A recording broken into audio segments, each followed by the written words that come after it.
వచ్చేసాను రా బుల్లోడా. ఈసారి మళ్ళీ J2 డ్రోన్స్ తో ముందుకు వచ్చాను. చూడండి ఫుల్ స్టాక్ ఉంది మన దగ్గర. చూడండి చాలా ఎక్కువ స్టాక్ తెచ్చాను ఈసారి మళ్ళీ. Last time J2 drone double battery double camera drone నేను 3500 రేంజ్ లో నేను సెల్ చేశాను. బట్ ఈసారి ఒక మంచి డీల్ ఇద్దామని చెప్పి చాలా మంది అడుగుతున్నారు. వాళ్ళ కోసం అని చెప్పి మంచి డీల్ ఇస్తున్నాను.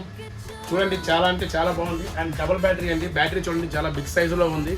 అండ్ చూడండి సైడ్ లైటింగ్ ఉంది, ఫ్రంట్ లైటింగ్ ఉంది, అండ్ కింద లైటింగ్, చుట్టూ లైటింగ్. ఇంకా ఇంత మంచి క్వాలిటీ బిల్డ్ క్వాలిటీ డ్రోన్ మీకు జస్ట్ 2199కే ప్రొవైడ్ చేస్తానండి. జస్ట్ 2199కే. అండ్ ఆల్ ఓవర్ ఇండియా నేను డెలివరీ కూడా ప్రొవైడ్ చేస్తాను. ఎవరికైనా కావాలనుకుంటే కింద నా వాట్సాప్ నెంబర్ ఇస్తాను, కాల్ చేయండి. అండ్ వాట్సాప్ మెసేజ్ కూడా చేయండి. ఇంత ఫ్లయింగ్ క్వాలిటీ ఉన్న J2 drone double battery double camera drone అనేది ఇండియాలో మీకు ఎవరు కూడా ఈ ప్రైస్కి, నేను ఇచ్చే ప్రైస్కి ఎవరు ఇవ్వలేరు. ఛాలెంజింగ్ ప్రైస్ అనమాట. ఓకే, ఇలాంటి మంచి మంచి డీల్స్ అన్ని కూడా మిస్ అవ్వకుండా ఉండాలంటే నా పేజ్ని ఫాలో చేయండి. ఓకే, ఇలాంటి మంచి మంచి అప్డేట్స్ డైలీ వస్తూనే ఉంటాయి.